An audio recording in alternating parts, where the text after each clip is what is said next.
Under what circumstances? In what mood? But I want to convey my current feelings to you. After hearing the beginning, the whole room fell silent. All turned their eyes toward me. Sophie Anderson was looking at her phone. Also looked up, surprised at the person beside her. My face, originally emotionless, thinking of the letter's content, my heart pounded. The male student glanced at me, grinned mischievously and continued reading. This year, 19 years old. I just started sophomore year. Like Sophie Anderson. But she doesn't know about this. But actually, knowing wouldn't matter anyway. Because she already has someone she likes. My secret love will definitely come to nothing. You might ask, knowing it's hopeless. Why not give up? I want to tell you. What I like is her in the cheers of thousands. The charm of moving forward with determination. Is her in the evening breeze. Picking up my fallen book with casual care. Is her even when rejecting confessions. Still maintaining sincere courtesy. Every week. Turning to secretly watch her until my neck aches is me. Hearing she was injured from dancing. Braving storms to secretly leave medicine in her drawer. Is me. The one who filled diary pages with her name all night. Is me, perhaps for life. She'll never remember who I am. But that's okay. Because secret love is always one person's battle. After reading this letter, the whole room was dead silent. Sophie Anderson was completely stunned. She remembered that wedding she couldn't look back on. Remembered under everyone's strange gazes. Resolutely standing up. Decisively walking to her side. Only now did she know why I married her. Not as people said, to cling to power and wealth. Just because I'd secretly loved her for years. In an instant, her long-settled heart somehow began racing. Suddenly she really wanted to ask clearly about the doubts suppressed in her heart. But before she could speak, Marcus Song's phone call came. Sophie, I'm being blocked by debt collectors downstairs at headquarters. Before he finished speaking, Sophie Anderson's expression had changed. She shot up and ran downstairs. A crowd followed, hurriedly protecting Marcus Song. I ran quickly downstairs. Seeing this scene, I stopped, unconsciously looked up at Sophie Anderson. But only saw her back protecting Marcus Song as they left. This was the care I'd never had. I lowered my eyes to hide my emotions. Laughed mockingly at myself. Then quietly went home alone. Until dawn. Sophie Anderson finally came back. Seeing me sitting silently on the sofa, she remembered to explain a few sentences. Ethan, everyone there today was a classmate. I couldn't ignore Marcus Song's situation. I didn't want to expose it. Gently said, took my sleepwear to the bathroom. Half an hour later, I came out drying my hair. Found Sophie Anderson holding my phone. With a slightly strange expression. Ethan, why did you buy plane tickets? I froze. Quickly reacted and took back my phone. I didn't buy them, must be discount tickets. Airline promotional messages. Sophie Anderson wanted to ask more. But seeing I didn't want to talk much, suppressed her intention to inquire. After all, I'd never lied to her, had I? She put down the phone, nodded, and went to wash up. After I finished drying my hair, Sophie Anderson also finished showering. She actively embraced my waist. Stood on tiptoes wanting to kiss me. I turned my head, avoiding that passionate kiss. I said coldly, not feeling well today. Want to rest early? Sophie Anderson didn't insist, turned off the lights.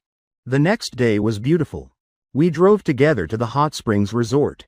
The warm spring water relaxed my tired nerves. I leaned against the wall, watching the steam rising continuously. Gradually getting drowsy. Don't know when I fell asleep. Perhaps accustomed to noise. I didn't hear the knocking outside. Sophie Anderson called me several times. No response, a bit worried. Pushed the door open directly. Seeing me drowsily nodding off. Her heart skipped several beats. Quickly jumped into the hot spring to help me up. I groggily opened my eyes. Steam spreading. Skin pressed close. Her first reaction was to put me down. Open the window for ventilation.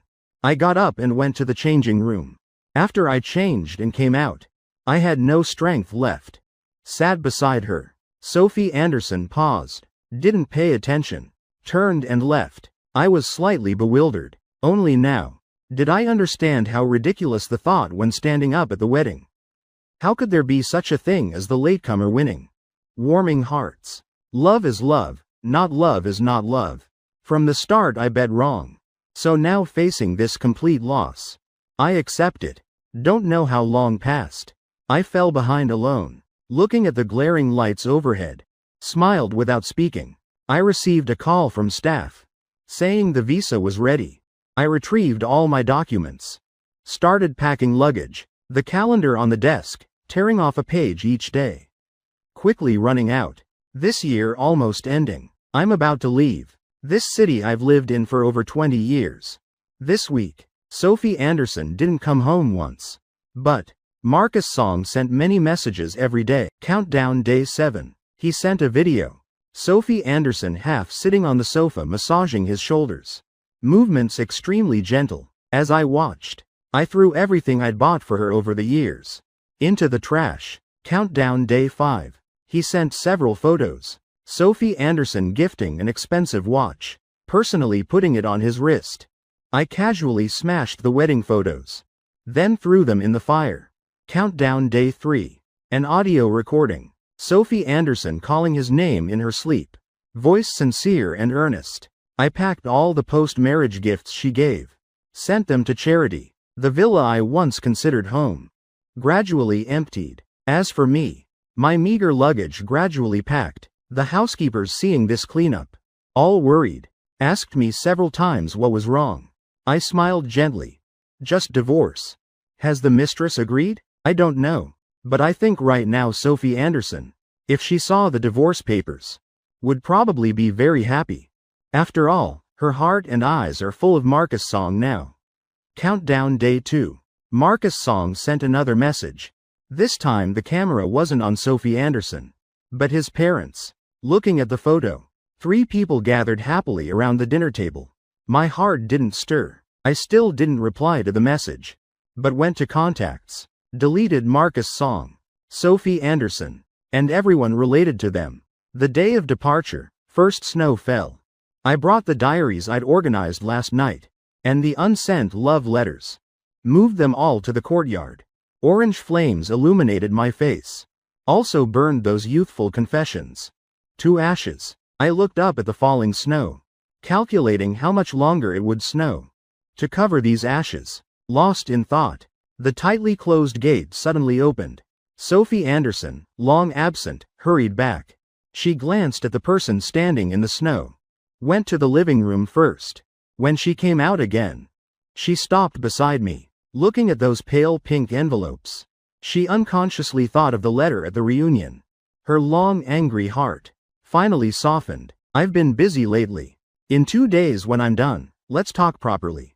Talk about what? Divorce? I laughed. Looked up at her. Voice extremely cold. No need to talk. What you want most, I actually gave you a month ago. What? Sophie Anderson was about to ask. Her phone rang several times. She opened the messages. Her brows and eyes bloomed with smiles. Looking at her expression, I threw the last love letters into the fire. Standing up, my tall figure blocking the burning fire behind. Sophie Anderson finished replying. The love letters had just burned completely. She also forgot what she wanted to ask. I personally saw her to the door. Opened the car door for her. A cold wind blew. Sophie Anderson saw my thin clothes. Gently said, "Go inside first, don't catch cold." I still insisted on standing at the door to see her off. Through the car window, Sophie Anderson saw me wave, gently saying something she couldn't hear clearly. But it was just reminders to drive carefully. These reminders over the past 3 years. She'd heard countless times, so didn't pay attention. The car started and quickly disappeared from sight. I stood alone in the snow for a long time. Before returning to the bedroom, put on my coat, carried my suitcase downstairs. Snow fell on my head. From afar looked like white hair. The taxi stopped at the villa entrance. Before getting in, I turned for one last look. Repeated the words no one heard. Never again. Never again, Sophie Anderson. Sophie Anderson drove straight to Marcus Song's house. Last night, he wanted to see childhood photos. so she specially went home to get them. Carrying the heavy bag to